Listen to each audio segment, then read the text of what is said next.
안녕하세요. 땅의 길을 알려주는 남자 땅여입니다. 현재 우리는 지금 그 누구도 경험해보지 못한 시대에 살고 있습니다. 대한민국 역사상 처음으로 인구가 감소하기 시작했고 지방 소멸이라는 단어는 더 이상 낯설지 않은 현실이 되었습니다. 그렇다면 우리가 부동산 투자 시 무엇을 어떤 부분을 알아야 하는지 현재의 인프라만 보고 지역을 선택하기보다는 앞으로 도시의 미래 성장 가능성을 봐야 한다는 것입니다. 계속해서 인구가 유입되고 청년들이 떠나지 않으며 일자리가 많이 늘어나는 지역, 또한 우리나라 미래 먹거리 산업인 AI, 로봇, 데이터 센터, 반도체 산업으로 성장 가능성이 무궁무진한 곳, 그런 지역들이 향후 부동산 가격이 상승하는 지역이란 것입니다. 그리고 이러한 내용은 우리나라 경제 성장 과정을 보면 더 자세히 알 수 있는데요. 1950년대 우리나라는 세계에서 가장 못 사는 나라 중 하나였습니다. 1953년 한국전쟁 이후 1인당 국민소득 67달러, 세계 최빈민국이었고 전쟁으로 전 국토는 폐허가 돼 산업 기반이라고는 남아있는 게 없었던 그런 시절이었습니다. 하지만 우리에겐 값싼 노동력이 있었는데요. 풍부한 저임금 노동력을 바탕으로 경공업 산업을 육성, 가발이나 신발, 섬유 등 수출을 시작으로 1950년대부터 1960년대 이 경공업 제품의 수출이 급신장을 하면서 본격적인 경제 성장은 이 시점부터 시작되었다는 것입니다. 또한 1962년 1차 경제개발 5개년 계획을 시작으로 1962년 물산공업단지가 조성됐고 철강, 시멘트, 정유 등 기간 산업을 육성해 자립형 공업국가로 가겠다는 의지였습니다. 그렇게 1970년대에 들어서면서 경공업 위주였던 우리나라의 핵심 공업 분야는 기술력 향상과 함께 중화학 공업이 발달하기 시작했고 1970년대에는 철강, 기계, 조선, 화학공업, 1980년대 들어서는 정밀기계, 전자, 자동차 산업 등 기술 중심 산업이 세계 시장에서 경쟁력을 확보하며 성장하기 시작했는데요. 이러한 이유로 중화학 공업화 비율은 1979년 말 50%를 넘어서게 됐고 그 사이 축적된 기술과 자본력은 경쟁력 있는 다른 산업 발전으로 이어지게 되었습니다. 하지만 문제는 중국의 제조업이 고도 성장을 하면서 국내 경공업은 경쟁력을 상실했고 그 자리는 수입이나 현지 생산으로 대체되어 갔습니다. 2차 산업의 위기 원인 또한 우리나라 내부에서도 찾아볼 수 있는데요. 높아지는 생활 수준의 삶의 질을 중시하는 분위기 속에서 제조업의 인기가 식기 시작했다는 것입니다. 그로 인해 3D 업종이라는 용어가 이 시점부터 등장했고 산업체 저임금, 고강도의 노동 현장으로 인식되며 제조업 기피 현상이 생겨났는데요. 한국의 제조업 노동자 비중은 정점이었던 1989년을 기점으로 가파르게 감소했고 제조업의 전성기는 1990년대 말에 들어 끝이 나게 된 것입니다. 이 시점부터 경제 고황기를 지나 하강기에 접어드는 때와 맞물려 있습니다. 그리고 2000년대 들어와 자동차, 조선, 석유화학, 철강, 디스플레이, 반도체 등등 고부가가치 산업을 중심으로 산업을 재편, 진행했지만 또다시 중국의 막대한 자금과 높아진 기술로 인해 추월당하고 있다는 것인데요. 기사 내용을 보겠습니다. 한 디스플레이 2위 고착, 5회 리드도 중국이 턱밑까지 추격. 한국과 중국의 글로벌 디스플레이 시장 점유율 격차가 더 벌어진 것으로 나타났다. 국내 기업들이 강점을 지닌 유기 발광 다이오드 분야에서 한국의 점유율은 감소한 반면 중국은 가파른 성장세를 보였다. 2021년 처음으로 중국에 유리 자리를 내준 이후 한국은 2위에 머무르고 있다. 또한 위 화면 영상에서 보듯 아시아 최대 규모의 석유화학 단지 여수 국가산단 주요 대기업 공장의 가동률은 올 들어 60%대로 떨어졌는데요. 그 이유는 중국의 공급 과잉 등 저가 물량으로 인해 가격 경쟁력이 없다 보니 공장을 돌리면 돌릴수록 손해라는 것입니다. 거기에 우리나라 주력 산업인 철강 산업을 보면 더 심각한데요. 포스코는 지난해 포항의 1제강 공장에 이어 1선제 공장을 전격 폐쇄했습니다. 그리고 현대제철 또한 생산 라인 일부를 가동 중단했고 동국제강도 지난해에 이어 올해도 감산에 들어갑니다. 즉 글로벌 철강 공급 과잉에 내수 경기 침체까지 겹치면서 수익성이 크게 나빠진 부분인데요. 문제는 이 산업단지와 연결된 하청 업체가 폐업 내지는 도산을 하면서 이들 지역과 연관된 지역의 상권과 부동산에 좋지 않은 영향을 받게 된다는 것인데요. 25만 명 엑소더스, 산업도시 무너진다. 울산, 창원, 포항, 여수, 거제 5곳 10년 만에 전체 인구 7.5% 유출, 청년층이 절반, 일자리 부족 탓, 제조강국 경쟁력 뿌리부터 흔들. 울산과 창원, 포항, 여수, 거제까지 한국의 고속 성장을 이끈 산업 도시에서 청년들이 떠나고 있다. 자동차와 선박, 철강, 석유화학 등 한국 핵심 산업이 밀집한 기업 도시지만 지난 10년간 이들 도시를 떠난 청년만 20만 명에 육박한다. 단순 생산직은 기계나 외국인 근로자로 대체된 가운데 연구개발 등 고급 연구, 엔지니어링 부서의 상당수가 수도권으로 올라가 청년들의 일자리를 구하지 못한 결과라는 분석이 나온다. 즉 청년 인구 유출과 저출생, 고령화에 따라 89개의 시군구가 인구 감소 지역으로 지정되었는데요. 상황이 이러다 보니 현재 우리나라 자영업자들의 폐업이 심각한 수준이며 건설 경기 부진과 내수 부진의 우리나라 실물 경제는 상당히 안 좋다는 것입니다.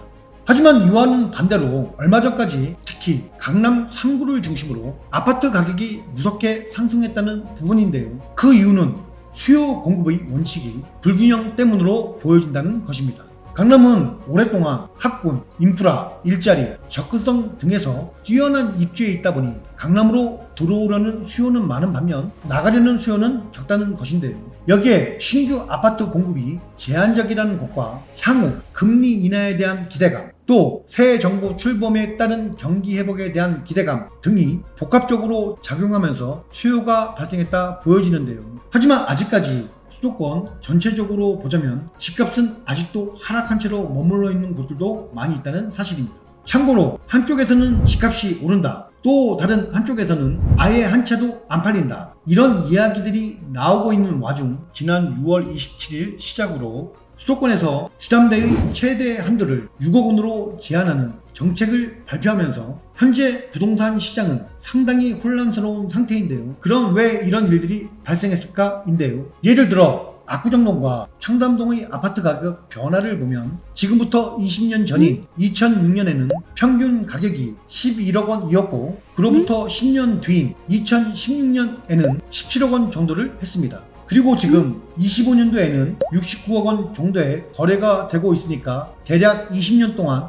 5배 정도 넘게 올랐다는 부분이고, 거기에 2017년 이후 약 4배 정도 상승했다는 부분입니다. 즉 3040 전문직의 의사, 변호사, 본인 사업을 하는 세대들이 지금 아니면 강남 아파트를 살 수 없다는 인식으로 결국 똘똘한 아파트 한 채를 선호하는 현상이 생겼다는 것입니다. 하지만 문제는 이번 정부에서 시행한 627 규제와 앞으로 시행될 종합부동산세 인상이 문제인데요. 관련 기사 내용을 보겠습니다. 2025년 7월 19일 단독 종부세 공시가율 60%에서 80%로 상향 추진한다는 기사 내용인데요. 그럼 앞으로 강남 3구 지역의 보유세는 더 많이 늘어난다는 것입니다. 압구정 신현대 구차 같은 경우 1,848만원 약 39.2%가 오를 수 있다는 내용입니다. 종부세 인상 예고에 부동산 시장 술렁, 아크로 리버파크 보유세는 2,841만원에서 4,157만원으로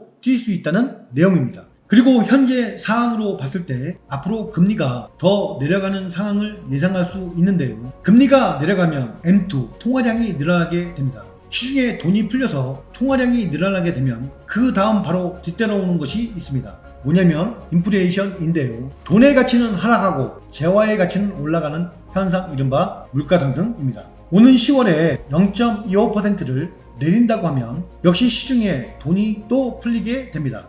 그럼 이 돈이 또 풀리고 민생지원금 13조가 풀리는데 과연 부동산 아파트 가격은 어떻게 될까요? 정부에서 이런 부분이 걱정이 됐기 때문에 금리를 내리기 전에 미리 대출의 한도를 6억 원으로 정해놓고 딱 막았다는 것입니다. 즉 지금 주택담보대출의 한도는 정해져 막혀져 있고 유동성이 늘어나면서 돈은 어디로 갈 것이냐에 대해 우리는 알아야 하고 생각해야 할 필요성이 있다는 것입니다. 최근 주식시장이 뜨거워지고 있습니다. 사실 유동성이 풀리면 가장 현명한 투자는 주식 아니면 부동산입니다. 앞서 말씀드린 대로 인플레이션이 오기 때문에 그렇습니다. 그래서 앞으로 부동산, 아파트, 토지 가격이 마냥 내린다가 아니라 내리는 곳은 더 내리고 오르는 곳은 더 오른다는 것이고, 여기에 이번 627 부동산 대책으로 아파트 투자가 힘들어지면서 풍선 효과를 볼 수 있는 토지시장 또한 양극화는 점점 심해질 수밖에 없다는 것입니다. 그럼 수도권 주변 토지 투자 시 경기도 31개 시군으로 분석하면 왜 용인시가 부동산 투자에서 중요한 지역인지 알 수 있는데요.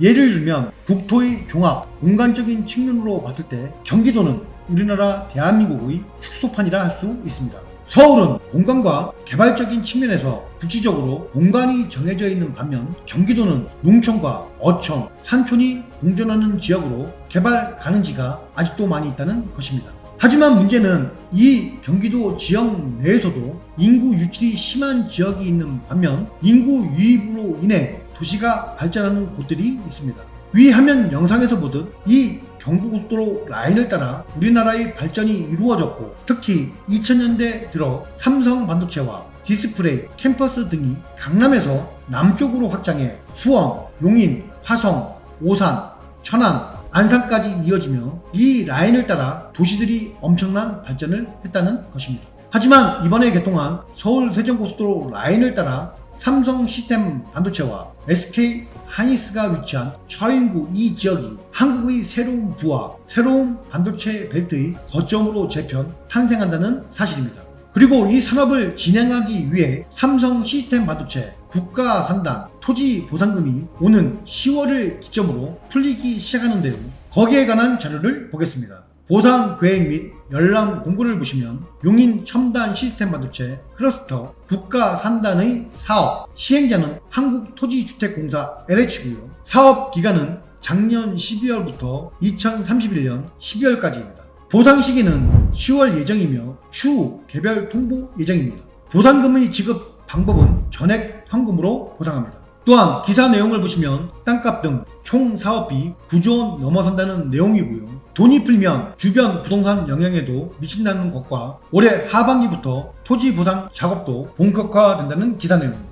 즉 이 돈이 풀림으로 인해 용인 부동산 가격을 전반적으로 끌어올린다는 내용을 알아야 한다는 것입니다. 그럼 우리가 토지 투자 시 지역을 분석할 때 가장 중요하게 봐야 하는 부분은 무엇일까 하는 부분인데요. 바로 도시의 생명과도 같은 인구와 일자리입니다. 특히 위에서 이야기했듯 요즘같이 인구가 감소하고 지방 소멸이라는 대한민국에서 인구의 가치는 말로 다 표현 못할 정도로 크다는 것입니다. 사람들이 살고 싶지 않아서 떠나는 도시는 무조건 쇠퇴하고, 모두가 살고 싶어하는 도시는 분명히 성장하고 그 가치는 점점 더 커진다는 것입니다. 문제는 용인시 각 지역 내에서도 개발 사업으로 인해 인구가 증가하는 지역이 있는 반면 인구가 감소하는 지역들이 존재하며 용인시가 어떤 계획들을 가지고 있는지 알아야 한다는 것입니다. 현재 용인시 인구는 2024년 12월을 기준 110만 명으로 경기도 탑2에 들어갑니다. 전국 기준 인구수가 100만 명이 넘는 4개 특례시 중 한 곳입니다. 현재 수원 123만, 용인시 110만, 고양시 108만, 그리고 마지막으로 화성시가 101만 명입니다. 용인시는 총 3개의 구로 구성이 되어 있는데요. 현재 인구수는 2025년 6월 말 기준 109만 1797명으로 이 중 기흥구가 44만, 수지구가 38만, 그리고 나머지 처인구가 27만 정도가 거주하고 있습니다. 또한 현재 용인시 전체 면적 기준으로 보시면 약 20.9% 정도밖에 안 되는 기흥, 수지 지역의 인구는 77%가 넘게 거주하고 있으며, 반대로 처인구의 면적은 79.1%이지만 오직 23%의 인구만 거주하고 있다는 것입니다. 이 내용을 용인시 자료를 통해 좀 더 세부적으로 살펴보면 다음과 같은데요. 용인 서북부 지역, 수지구와 기흥구, 죽전, 동백지구 등 택지지구 및 아파트 밀집 지역에서 순 인구 밀도 상위 5개 읍면동과 하위 5개 읍면동을 보시면 차이가 존재하며 위 내용에서 보듯 인구 쏠림 현상이 매우 심각한 상황이란 것입니다. 그럼 왜 용인시가 기흥, 수지에만 인구가 집중된 이유는 용인시의 지형적 특성을 알아야 하는데요. 용인시에는 3개의 산맥이 흐르고 있습니다. 가장 왼쪽 산맥부터 광교산, 문수산, 태화산입니다. 산맥의 방해 때문에 도시가 원 형태가 아닌 남북 방향, 즉 세로 형태로 구축되었다는 것입니다. 그리고 이러한 산맥의 방해로 수지 기흥 생활권과 처인구 생활권이 자연스럽게 분리되었는데요. 이에 따라 경부선 라인에 위치한 분당, 수원과 붙어있는 수지, 기흥이 2000년대 전후로 자연스럽게 개발이 급속히 이루어진 것입니다. 또한 산맥의 방해로 도로 교통망 형성과 인접, 도시와의 연결이 어려운 처인구는 개발이 용이하지 않는다는 한계를 가지고 있어 지금까지 개발이 더디게 되었다는 것인데요. 이로 인해 처인구 지역의 많은 토지가 미개발 상태로 남아있게 됨에 따라 지금의 삼성 시스템 반도체와 SK 하이닉스의 개발이 가능하게 되었다는 사실입니다. 그리고 최근 5년간 용인시에서 인구가 증가한 지역들을 보시면 다음과 같은데요. 위 화면에서 보듯 남사읍 한숲시티, 구갈동 구갈역세권 개발사업, 역북 상가동, 역북 도시개발사업 등 도시개발 사업으로 신규 주택이 공급된 지역들의 인구가 증가했으며 거기에 향후 플랫폼시티 개발사업 준공 후 기흥구, 보정, 마북동 지역의 인구가 증가할 전망입니다. 문제는 죽전 1, 2, 3동과 풍덕천 동과 같이 현재 노주택 지구의 인구 유출이 심각한 상황이며 거기에 대관면과 포구급, 노현문과 같은 농촌 지역의 인구의 감소가 진행 중이란 사실입니다. 그리고 처인구 남부, 이동 남사, 원삼 지역의 이 삼성 반도체와 SK 하이닉스 반도체 산업단지 조성으로 인해 그 주변 지역에 많은 일자리와 인구 유입이 예상됩니다. 거기에 2022년 기준 109만 2천여 명의 인구는 2040년 약 152만 4천 명으로 인구가 늘어나며 경기도 최근 10년간 인구 증감 추이를 보면 용인시는 현재 5위이지만 앞으로 약 40여만 명의 인구 유입으로 인해 현재의 특례시가 아닌 광역시로 탈바꿈한다는 것입니다. 그럼 앞으로 이 삼성 반도체와 SK 하이닉스 개발로 인해 용인시가 광역시로 탈바꿈하기 위해 세로축의 도로와 가로축의 반도체 고속도로 그리고 용인시에서 계획 진행 중인 이동 공공주택 지구, 남사 신도시, SK 하이닉스, 배우주거 신규 조성에 따른 개발 지역과 추가 도시 지역은 어디인지 알아보면 다음과 같습니다. 위 화면 영상 반도체 벨트 연계 도로망 구축 계획안 내용을 보시면 이 안에 답이 있는데요. 먼저 세로 라인 축으로 보시면 위 지도에서 보듯 1번 경부고속도로 라인 세로축이 있고요. 그리고 이번에 개통한 2번 서울 세종 고속도로 라인 축이 있습니다. 그리고 3번 용인대학교에서 남사읍 진목리 4차선으로 연결되는 지방도 321호 선 축이 있습니다. 4번은 이동에서 남동 4차선에서 8차선으로 확장 예정인 북도 45호선 축이 있고요. 5번은 마평동에서 고당리 4차선으로 연결 부지도 50km선 축입니다. 끝으로 6번 양지에서 가저원리까지 4차선에서 6차선으로 계획되어 있는 국도 17호선 구간이 있습니다. 그리고 이 세로 라인과 연결될 가로축 반도체 고속도로 L1 도로는 화성 양감에서 안성 일주까지 연결되는 도로이고요. L2 기흥에서 구치도 84호선과 연결, 대촌에서 가저원리까지 연결되는 도로입니다. 그리고 L3 도로는 동백 모형 고속도로 신설 도로와 시도 12호선 양지 포곡 고속화 도로 연결되는 도로이니 참고하시기 바랍니다. 그럼 이 도로를 중심으로 현재 진행 중인 신도시 지역과 추가 신도시 개발 지역에 대해 알아보도록 하겠습니다. 2023년 7월 3일 용인시민신문 기사 내용을 보겠습니다. 이상일 시장 특집 인터뷰 신도시급 산단 배우도시 후보지 3곳 검토 착수. 계속해서 용인시민신문 용인 이동읍에 1만 6천 가구 반도체 배우도시 들어선다. 이 시장은 이동남사 반도체 국가산업단지와 원삼 용인 반도체 클러스터가 완성되면 상주 근로자와 파급 효과로 생길 일자리가 상당해 이동읍 신도시 외에 추가로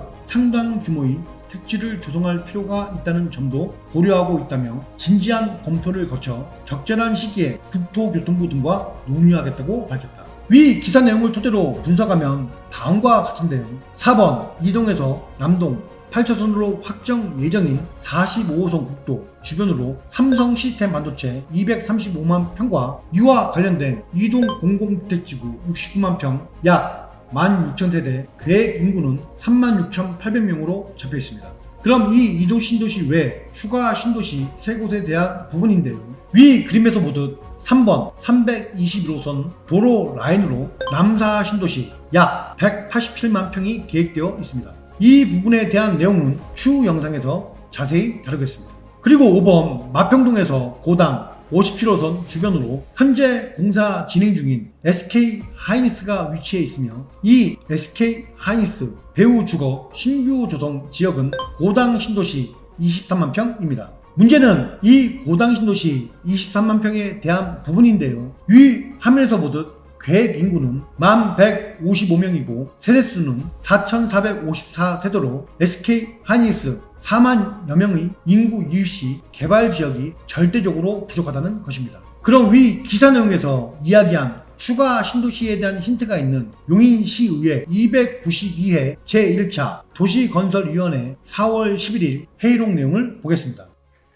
네, 그 시가외 이동용지의 17.633km/에 대한 부분은요, 기존에 있는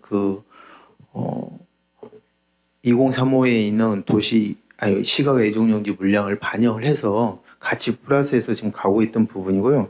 크게 표현상으로 보면 복합형에 대한 부분이 좀 있었는데 그 복합형을 기본계획에서는 주거용지, 상업용지, 공업용지, 보전용지 이렇게 또 세분화되어 있다 보니까 복합용지라는 부분이 없다. 그래서 그 부분은 앞으로는 기존에는 그런 용어를 써서 했는데 지금은 그걸 쓰지 말자라고 해서 그래서 그 부분은 복합용지는 이미 11km/가 있는데 거기에 일부 뭐 플랫폼이라든지 이런 부분들은 다 지금 개발돼서 이제 간 거고요. 나머지가 저 포공 모형이라든지 뭐 이런 부분들에서 반영을 한 부분이 일부 있고 그 다음에 저희가 17km/에는 저희가 그 SK 산단이라든지 이런 부분을 하면서 추가적인 그 배후 도시를 하기 위해서 저희가 그 도시공사에다가 충분하게 계획적 개발을 유도하기 위해서 시가의 개발 사업에 대한 물량들을 검토를 받았습니다. 그래서 원삼이라든지 양지 이쪽에 동북권 위쪽으로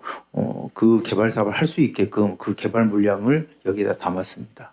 위 내용에서 보듯 원삼이라든지 양지 이쪽에 개발 사업을 할 수 있게끔 그 개발 물량을 받았다는 내용이 중요합니다. 이런 이유로 추가 택지 및 개발 지역은 위 화면 영상에서 보듯 양지, 국제물류, 환경영향평가, 본안 내용 중 토지 이용계획, 사업지구 계획에서 보듯 추가 사업부지로 잡았지만 용인시에서 이 추가 사업부지를 주거 개발 지역으로 변경, 추진한다는 부분입니다. 그리고 얼마 전 국토부 타당성 평가를 통과한 동용인 IC 설치 또한 중요한데요. 거기에 관한 2025년 6월 20일 용인시민신문 기사 내용을 보겠습니다. 동용인 IC 설치는 반도체 첨단 산업 입지 경쟁력 강화와 물류 비용 절감 효과가 예상된다. 특히 SK 하이닉스, 삼성전자 등 수도권 반도체 거점과의 연결성이 개선돼 기업 투자 유치에도 유리하게 작용할 수 있다. 시는 향후 해당 IC 일대를 중심으로 교통, 산업, 인프라 확충을 지속적으로 추진할 계획이며 인접, 지방자치단체 및 지역 주민과의 협의도 병행해 지역 맞춤형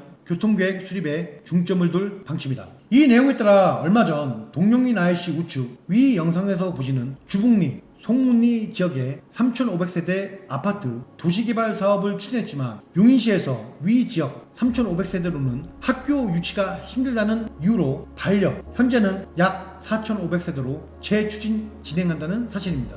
거기에 이 4,500세대 우측 양지면 지역의 경우 현재 상당히 많은 아파트 단지가 완공, 추진 진행 중인데요. 위 화면에서 보시는 지역은 LH에서 공공주택지구로 현재 토지에 대한 보상 협의를 진행 중이며 이 주변 일부 도시적 생산 녹지의 경우 오는 11월에서 12월 사이 토지 용도가 생산 녹지에서 주거 지역으로 변경 진행된다는 것입니다. 그럼 이 동용인 IC 개발과 양지면 지역이 SK 하이닉스와 어떤 연관성이 있느냐 하는 부분인데요. 우선 위 지도에서 보듯 오는 12월 개통 예정인 SK 하이닉스 남용인 IC에서 양지 동용인 IC까지 거리는 약 10km로 자동차로 출퇴근 시 10분 내외의 거리에 위치해 있다는 부분입니다. 또한 송문리 45원 국도에서 운학동까지 4차선 도로 계획이 잡혀 있으며 향후 북지도, 57호선 4차선 확장 시 SK 하이닉스에서 송문리까지 도로 교통 연계가 가능하다는 부분입니다.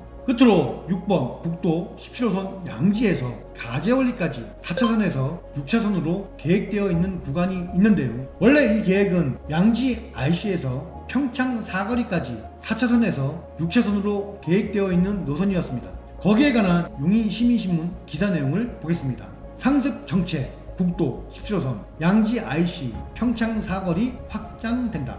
최근 4년 새에 1일 4,000대 증가 내년 10월까지 기존 4차로에서 6차로로 서울지방국토관리청은 지난 5일 양지면 행정복지센터 대회의실에서 평창리와 제1리 주민들이 참석한 가운데 국도 11호선 용인 평창 양지 도로건설 공사 기본 및 시설계 주민 설명회를 열었다. 서울청은 지난 4월 기본 및 시시 설계를 발주한 상태로 관계기관 협의와 설계 자문회의 등을 거쳐 내년 10월 중 도로 건설 공사를 준공하는 게 목표이다. 이 계획에 따라 과업의 목적 및 범위를 지정했는데요. 이 도로의 세부 노선은 위 화면 영상을 참고하시기 바랍니다. 하지만 문제는 이 SK 하이닉스 반도체 클러스터 조성으로 인하여 교통량 증가 및 상습 정체에 대한 문제를 예상 SK 하이닉스와 용인시에서 평창 사거리에서 가재월 사거리 4.2km 구간을 4차선에서 6차선으로 추가로 계획하게